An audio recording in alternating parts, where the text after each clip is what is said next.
દર્શક મિત્રો, આપ જોઈ રહ્યા છો એને ન્યૂઝ છું એન્કર અર્પિતા પટેલ। હવે જોઈએ અગત્યના સમાચાર।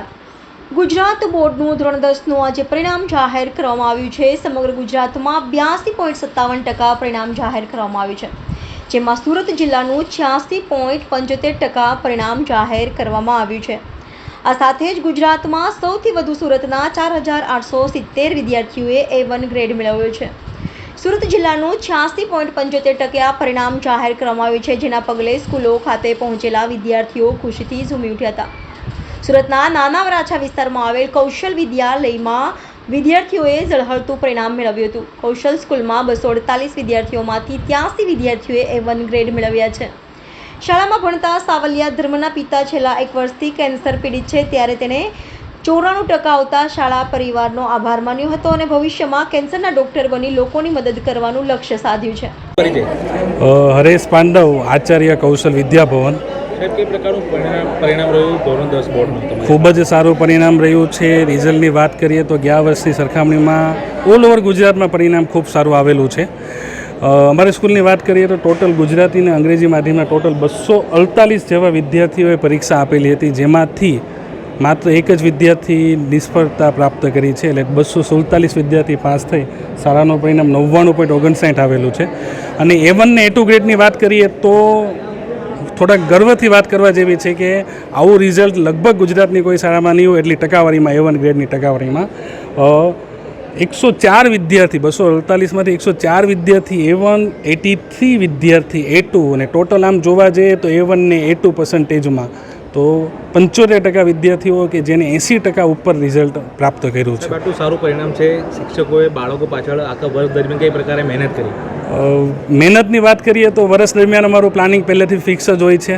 એપ્રિલથી અભ્યાસક્રમ શરૂ કરી દઈએ 10મા ધોરણનો, સાથે સાથે વીકલી પરીક્ષાનું આયોજન કરીએ અને જેમ બને એમ વહેલા અમે સિલેબસ પૂરો કરીએ છીએ અને ડિસેમ્બરથી રાઉન્ડની પરીક્ષા શરૂ થઈ જાય એટલા માટે આ પરિણામ પ્રાપ્ત થયું છે। વિદ્યાર્થીઓ નાપાસ અથવા ઓછા માર્ક્સ આવે તેઓને શું મેસેજ આપો? વિદ્યાર્થીઓને એટલો જ મેસેજ છે કે જુલાઈમાં ફરીથી પરીક્ષા આપો અને 2 મહિનામાં પૂરેપૂરો સમય આપી મહેનત કરીને રિઝલ્ટ ફરી તમે લાવી શકો છો, એટલે માટે ખૂબ ખૂબ શુભેચ્છા એના માટે પણ।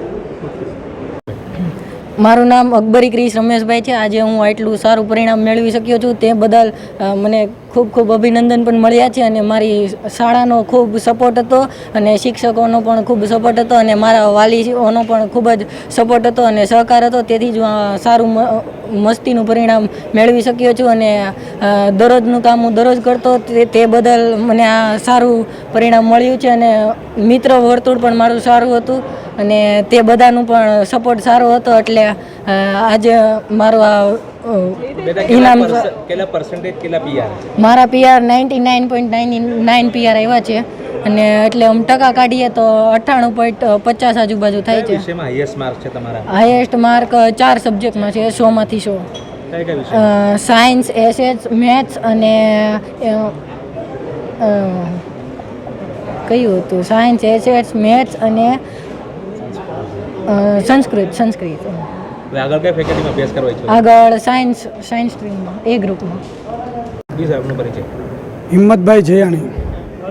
કઈ પ્રકારનું પરિણામ રહ્યું છે આપણા બાળક કઈ સ્કૂલમાં અભ્યાસ કરે છે?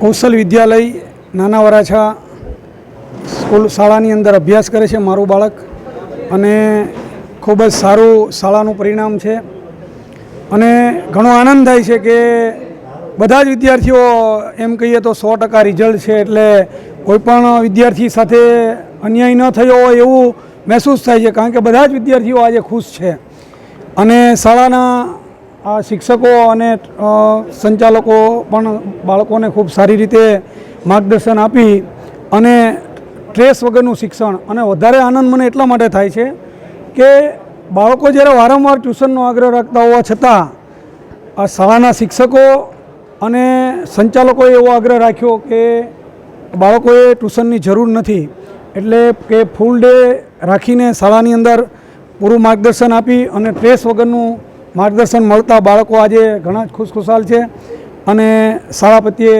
આપણને ખૂબ જ આનંદ અને બાળકો પ્રત્યે ખૂબ ખૂબ સહાનુભૂતિ અને આગળ વધે એના માટેના પ્રયાસો કરે એ માટે આજે શાળાના પટાગણની અંદર બાળકોને શુભેચ્છા અને અભિનંદન આપવા માટે અહીંયા ઉપસ્થિત રહ્યા છે। આપનો પરિચય. મારું નામ સાવલિયા ધરમ રમેશભાઈ છે.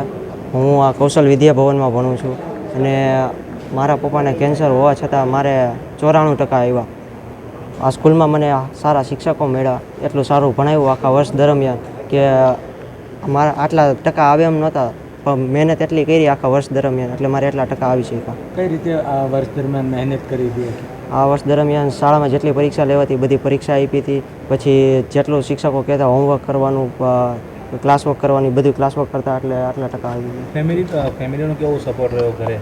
ફેમિલી સપોર્ટ ફૂલ કરતા. હવે આગળ કઈ ફેકલ્ટીમાં અભ્યાસ કરવો છો? આખા બાયોલોજીમાં, બી સાયન્સમાં.